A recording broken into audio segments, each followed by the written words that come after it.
everyone, that was me playing around with Endless and Ableton Live, and in this video I want to show you how to use these two amazing pieces of software together to create really professional sounding music and jams, all just using your voice.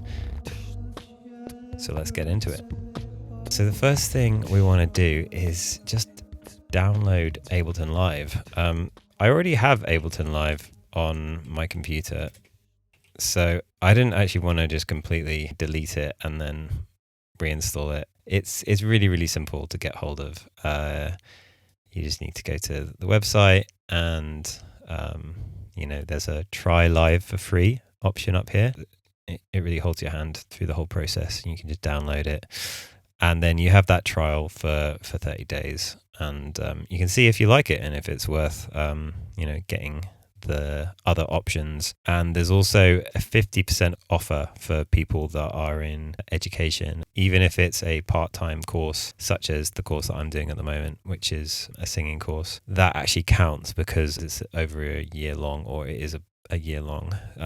So get hold of Ableton however that works for you. Okay, step 2 is just run Ableton. Easiest way on a Mac to open something is just to press Command and space, and you have this spotlight search, and then I just start typing Ableton Live, and then it auto completes. I just press return. So here we are in Ableton. The default that it comes with when you open it up are 2 MIDI tracks. We don't need to know this now, but basically a MIDI track is something that is more like a synth or a keyboard or a drum machine, or something that you play notes. I would play notes on my keyboard, and then it would turn that into sound. Right now we're not dealing with MIDI, so I'm just going to delete those MIDI tracks.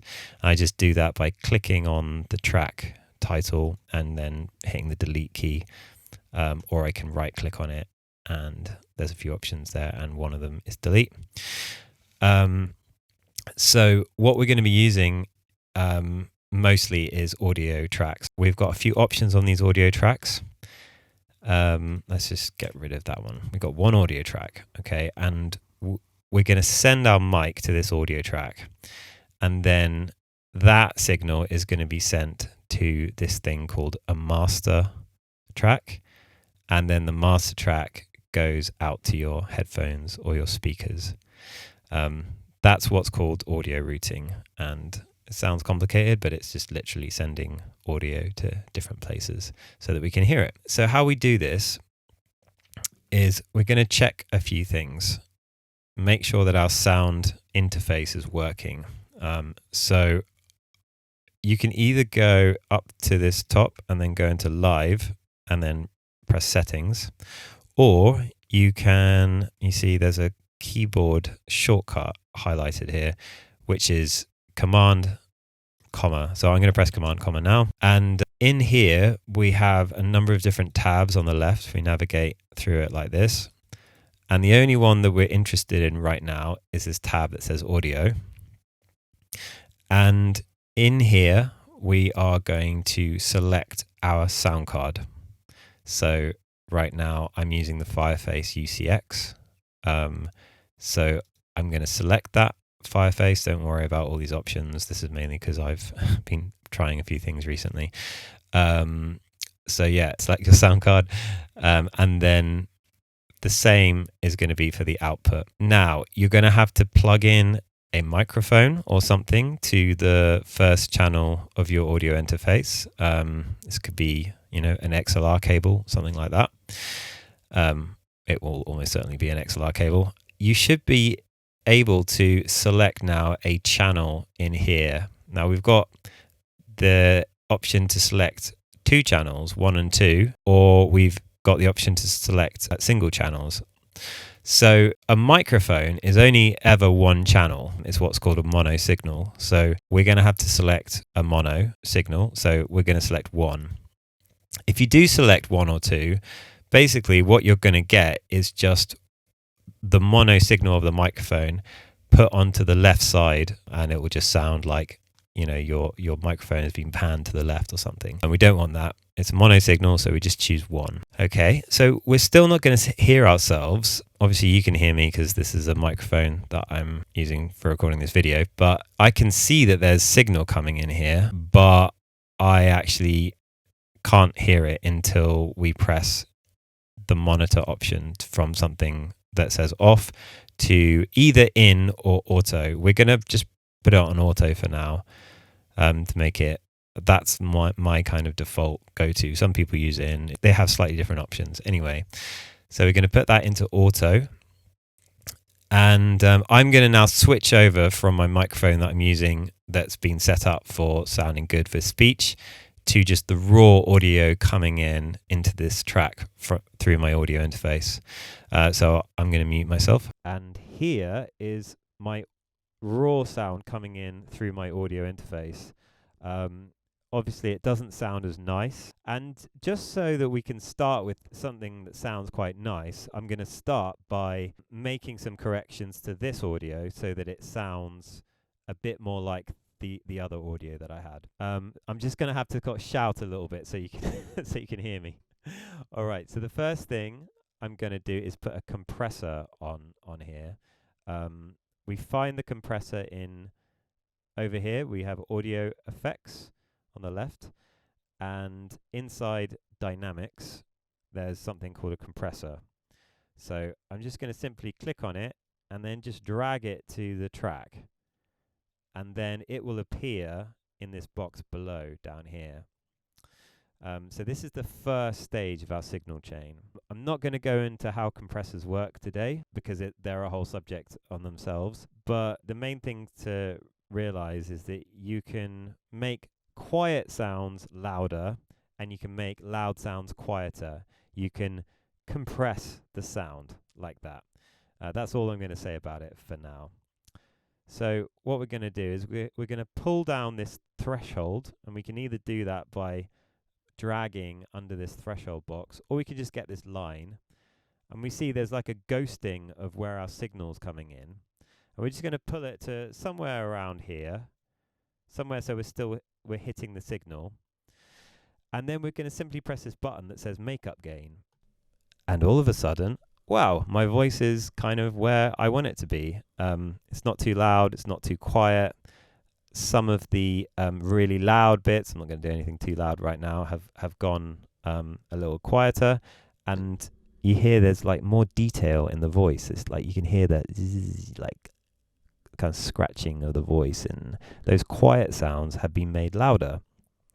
And we can make this, really extreme by pushing this thing called a ratio. Then we hear even more of the quiet sounds, and I can even whisper into the voice. And you know how you get those studio recordings where the vocalist sounds really like they're just right up in front of the mic, and they're just really breathy tone, and it sounds so nice, and you can hear all the breath coming out their nose and things. That's because it's heavily compressed. One of the reasons. There are other reasons. Okay, so now it's sounding much better than it was before. The next step is something that I always like to do, which is to put what's called an EQ or an equalizer onto it. Again, massive subject in its own right, but we're just going to throw on this under EQ and filters in this section in the audio effects. We're going to select EQ8, and we're just going to throw this on. So that is dragging it down here. You can drag it to the track as well, so I just show that I can drag it to here onto the track, or I can drag it just down here. Okay, so now we can see again there's this kind of ghosting of our audio signal. These are the bass frequencies down here, these are the mid frequencies up here, and these are the high frequencies. If, for instance, I just wanted to hear just the high frequency, I could maybe put something called a low-pass filter on. This low-pass filter allows me to cut out all the low frequencies of the voice. So right now we've got no sub-frequencies, a few of the lower mids, some of the upper mids, and the high frequencies. But I can scoop it even more just by pulling this to the right. And so now we hear just the very high frequencies. And if I pulled it up even more, you would hear just the very, very tiny little high. And if I pulled it up even more, you wouldn't hear anything at all, because those are too high for the human ear to hear. So I'm just going to pull this back down. I'm actually going to leave this on just to scoop out the very, very low frequencies that are just make things quite muddy. And as a very, very simple trick that I use every time, basically with vocals, is to boost the high frequencies and then scoop out the lower mids. It's a very, very classic profile for doing voice. So how do we do that? Well, we can just grab one of these points. You see they're like little bumps of the sound. We can kind of pull it around and we can sort of form it like this. So a bit like clay or something. And we're using it to sculpt the sound. So I'm going to pull it down and just put it around here. So it's just a bit of a dip. And you hear the difference immediately.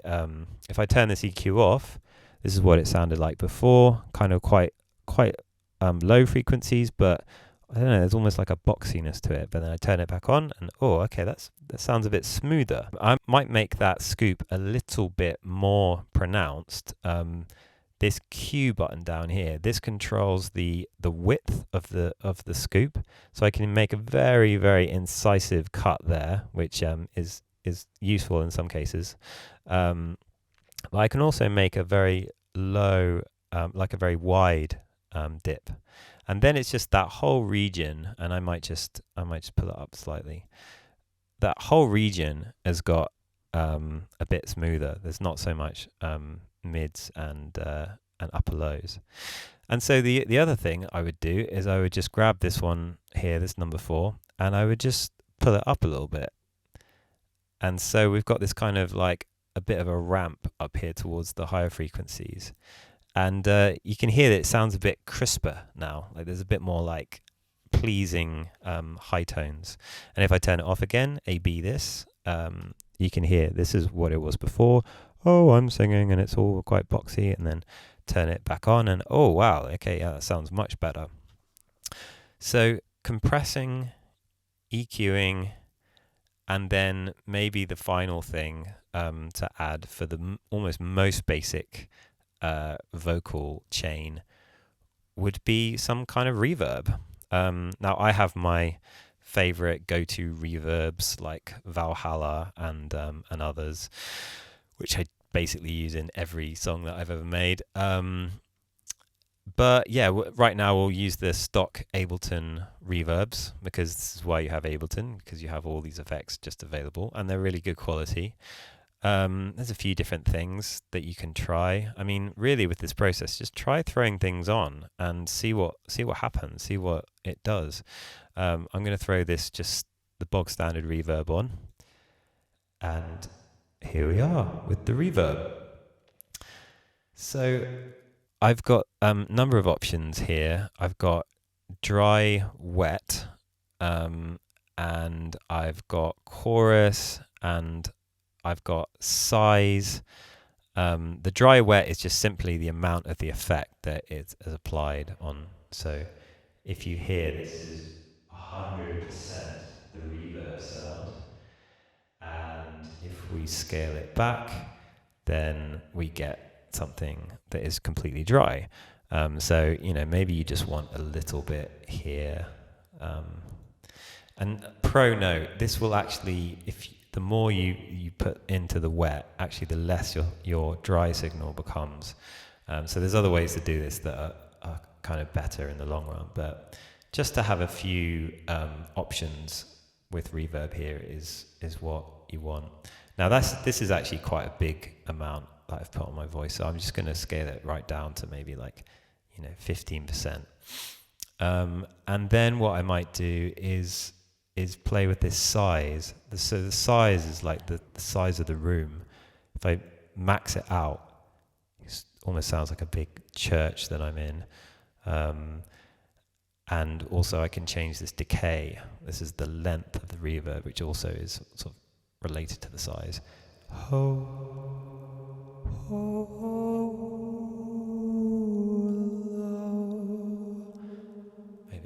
dry wet up a bit.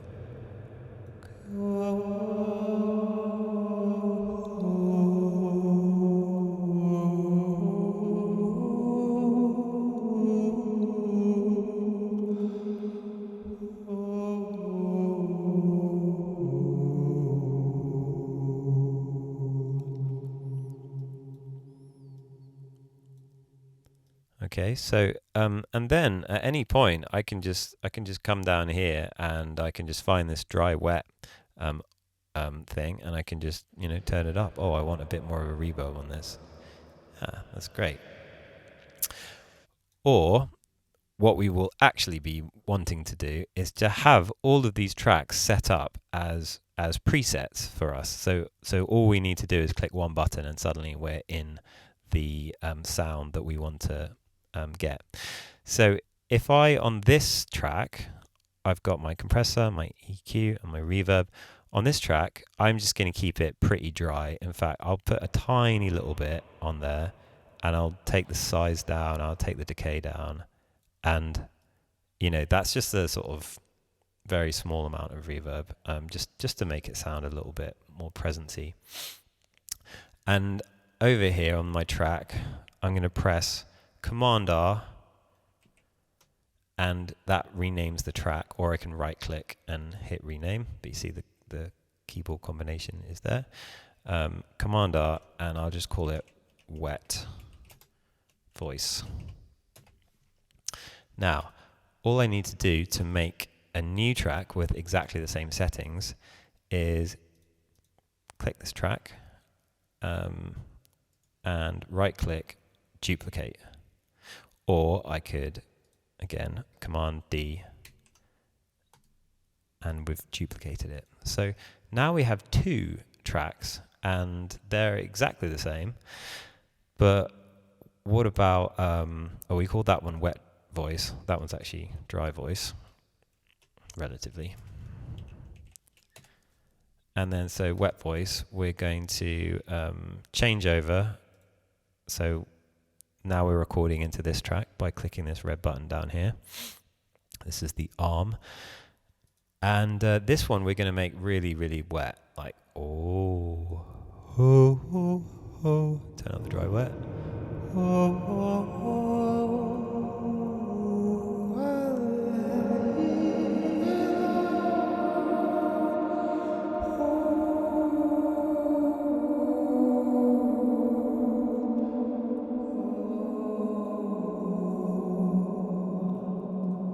And at any point, I can just hit that red button and I'm on this dry voice. So when it comes to looping, this is going to be really helpful because it means we can just very, very quickly navigate to different sounds. So I might duplicate this again, and I'll put it, you can drag these in order, and I'll call this one beatbox. Okay. And I have a set of things that I do to my beatbox. Generally, it won't be. Let's see what we got here. Okay, so how does it sound already? Yeah, so right off the back, I definitely don't really want this reverb. It sounds too. Make it really, really short. Like that's much better. And then probably I'll go back to this EQ, and I will actually come back and I'll bring back some of this bass. In fact, I might even make a little ramp in the thing. Bring out that kick. And it sounds a little bit harsh up here now, so I might actually take some of this high frequency down.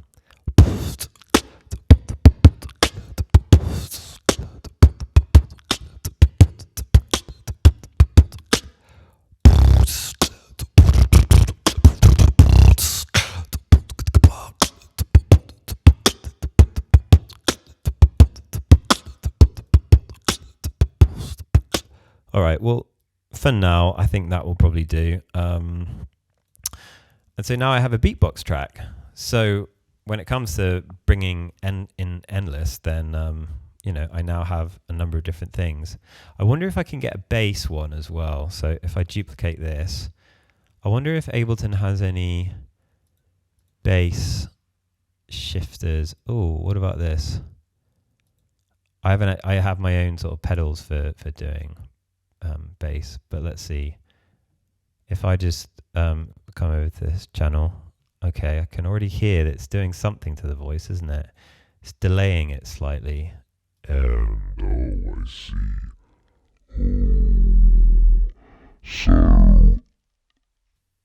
So what I've done there is I've turned down the coarse pitch by 12 semitones, which is an octave, and that should give me a kind of bass thing. I mean, it sounds quite crazy sounding to me, but yeah, maybe it could be usable.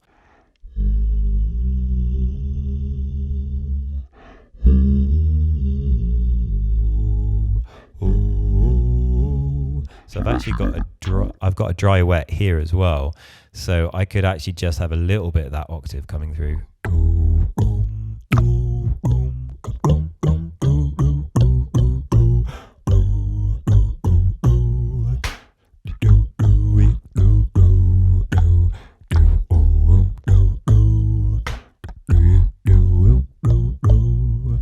I don't know what the options are here.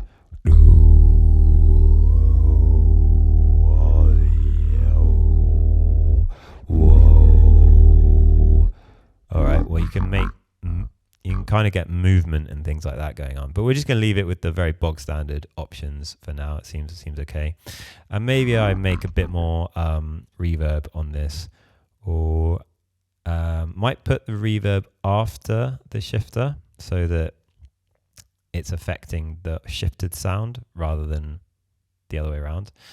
But I don't know how much difference that would make. Ha ha ha ha ha ha ha.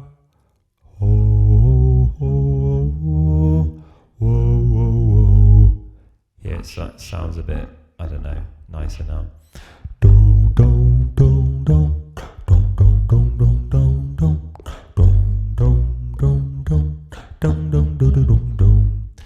All right, so now we have our beatbox, we have our bass, we have and we have a just fairly normal voice.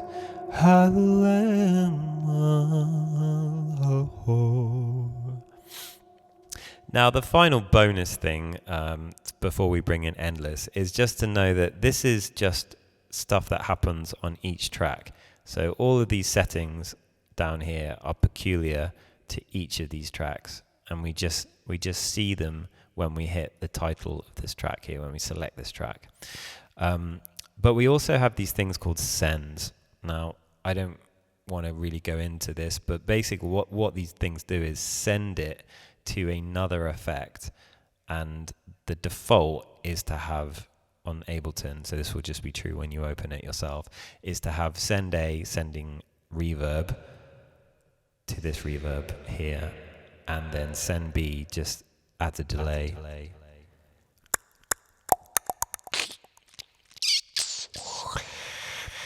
So maybe you could play with that as well if you fancy, but we're just going to start with these 4 tracks, and obviously you can have any number of tracks, you can have any number of instruments coming in here, you could have loops that come from elsewhere. For instance, I'll just show you that quickly.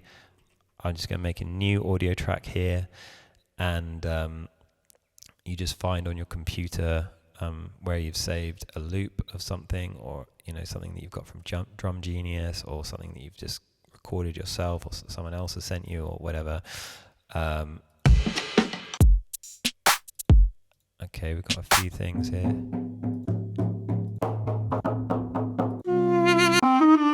This is just some of my samples. Okay, these are from Drum Genius. Okay, I think that's a crazy time signature.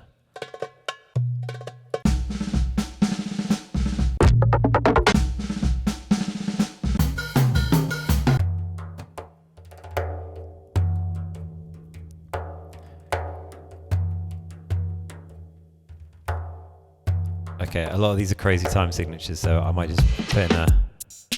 Just going to put sort of like a dubstep thing. I don't know why I have this, but anyway. Okay, and then so you just drag it in. I'll show you that again. On here, all of these loops are going to be different times, but Ableton has this thing where if you drag it in, it's going to put it in the time. So it's going to put it in the time that you've selected up here at the top. So right now, we're in 140, and actually this loop happens to be 140. But if we weren't in 140, if we were in 100, for instance, and we play this drum back,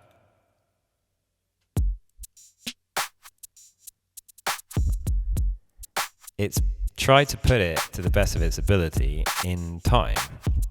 And of course, that's going to have some funky results sometimes. But there's different options here that you can make things sound better. Like we can change this to repitch, so it's going to sound the best audio quality, but it's just going to dip the pitch of the audio. Anyway, this is kind of like advanced stuff, so more advanced stuff, let's say. So we won't worry about this, but the point is you can have anything coming in here. And then here we go, we're at the second part now, where how do we get Endless involved?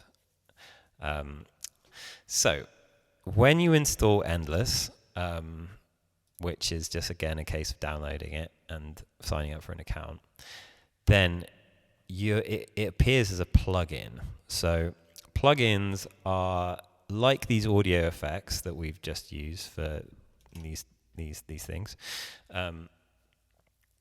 They are external versions of those effects. They are in a different category to the internal effects, the Ableton effects, and they're in the category called plugins. So I'm going to just navigate over here,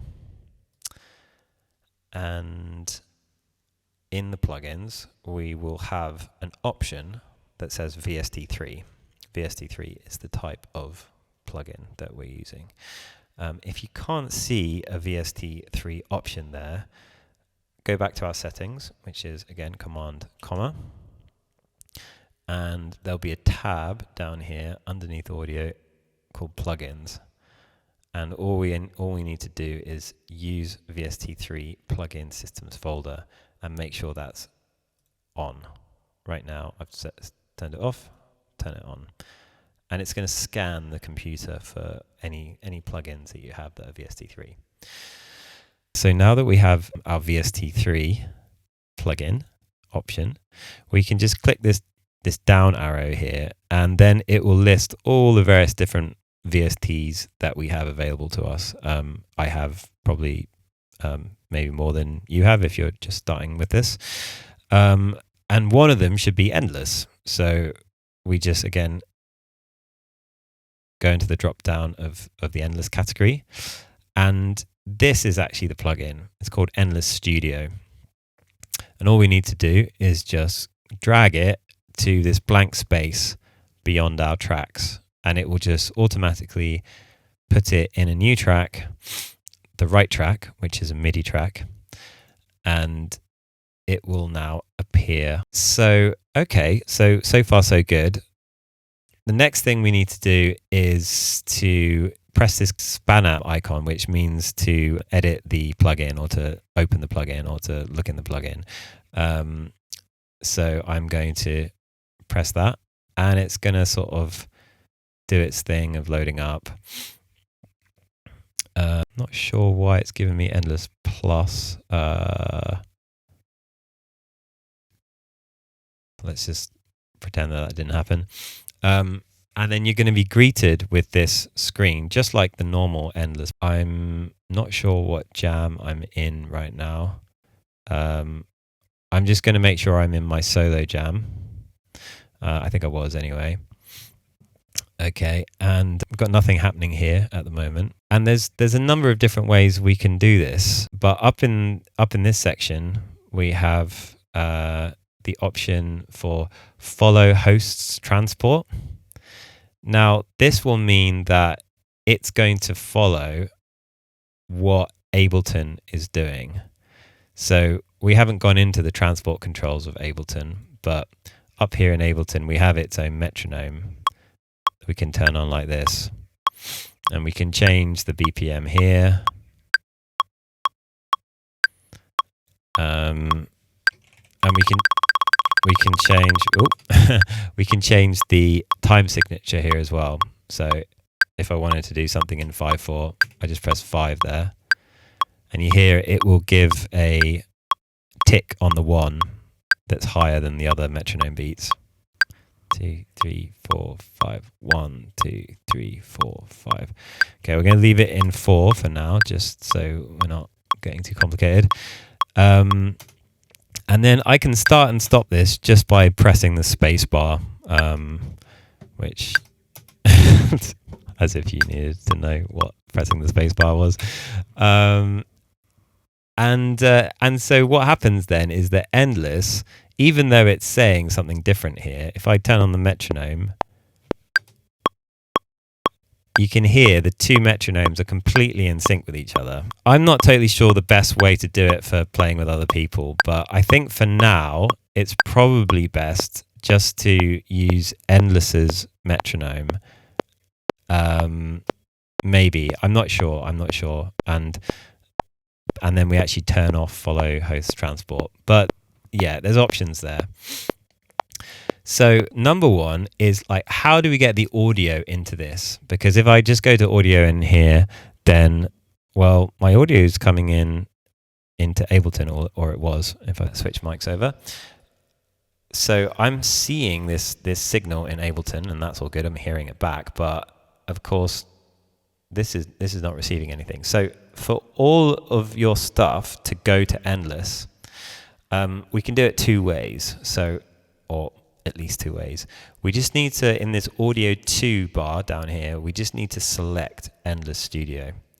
So we can either do that for all of our tracks, or what I prefer to do, and this is completely up to you, is I actually select all these tracks just by holding down Shift, and you see I've selected all these tracks, and I just hit Command G, and then basically that puts all of this stuff into a group.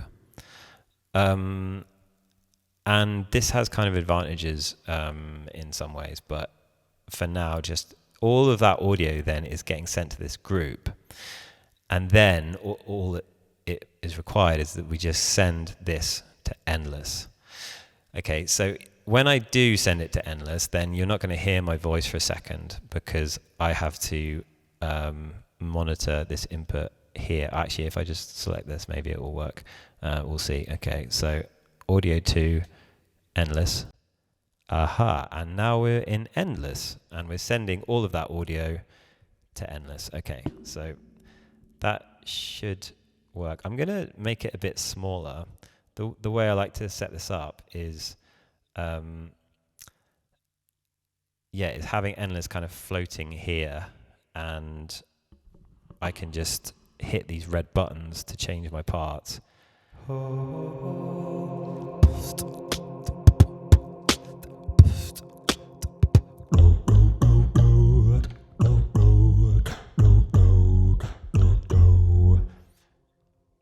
And it's super quick to kind of change between presets. Okay, so I'm just going to turn this metronome on now. 1, 2, 3, 4, 1, 2. And I kind of like to start with a beat generally, but that's just a preference. It's quite nice to lock into something.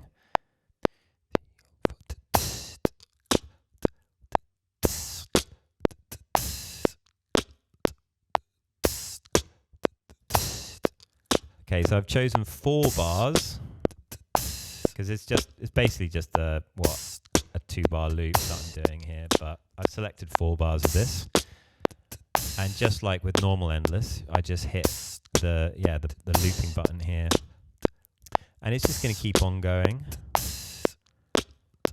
And now maybe I'll do the bass.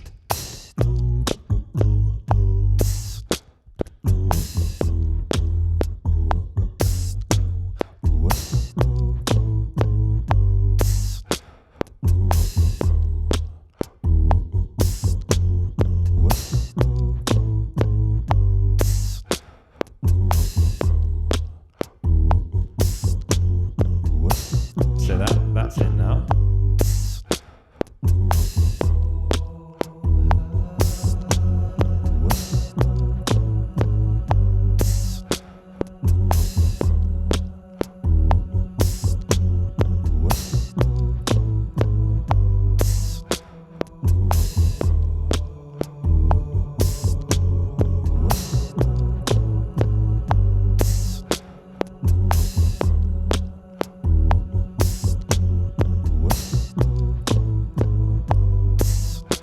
to very slow moving. I selected the 8 bars there.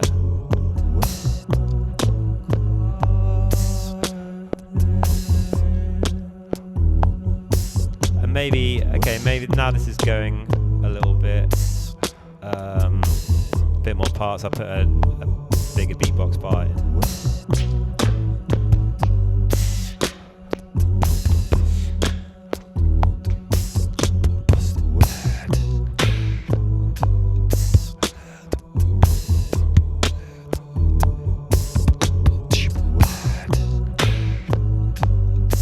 Even put a little bit of a fill at the end there.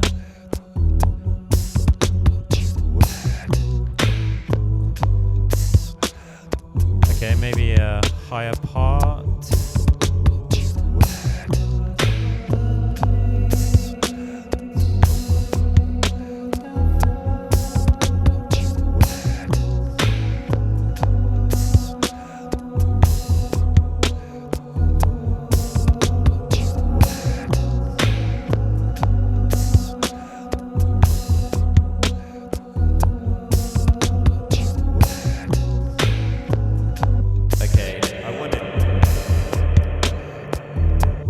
Wanted the 8 bar there, but I accidentally hit the 4 bar.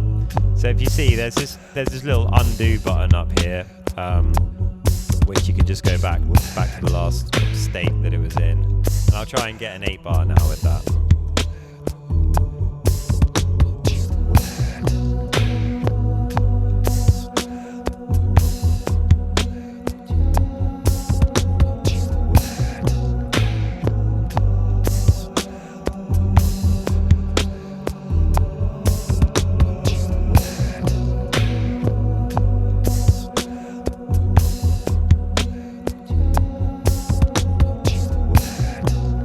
So it's very ethereal and very kind of, indescript, this part. But like with the clarity of the rhythm and things, it's quite a nice juxtaposition, I think.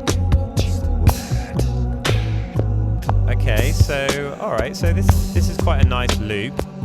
And then let's all just take this down. So I'm gonna unenable these tracks with the purple. And maybe I'll do another bass line to change the chord sequence in this part.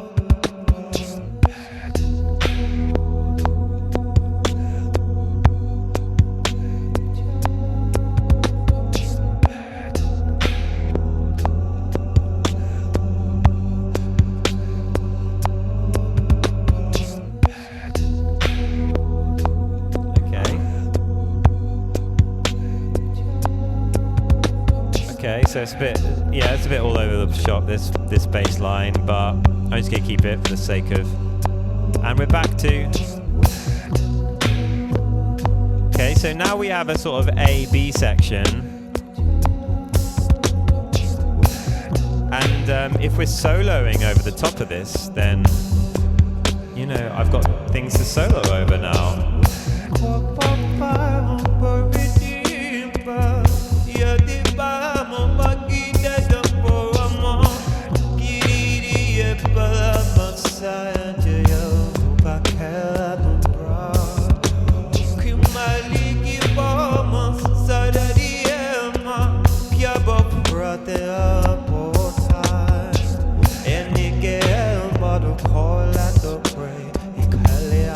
I'm going to go to the B section now.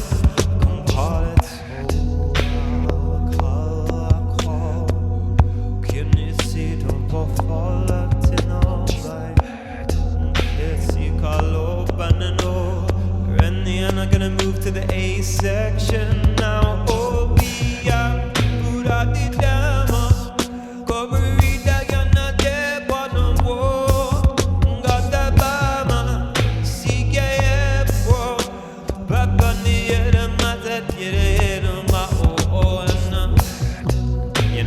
So you got a structure.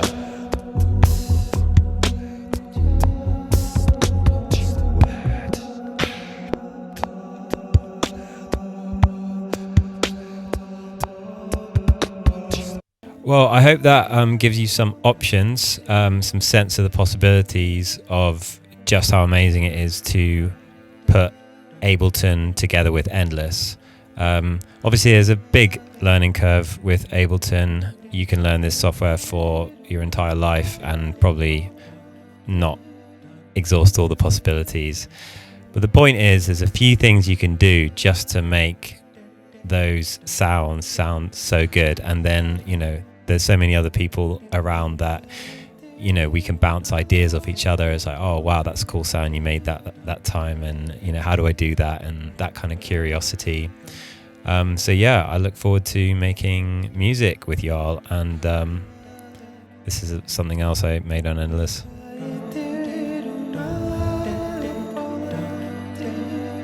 I'm going to let it drop. I'm not really sure where the drop is. I'm thinking it's going to be this riff. Here we go. Let's see.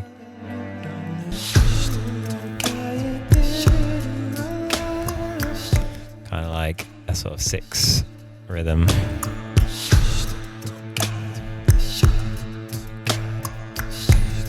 It's got some harmonium recorded in it as well. All right, well, thanks for watching. Let me know if there's any questions, comments, and yeah, I'll see you soon.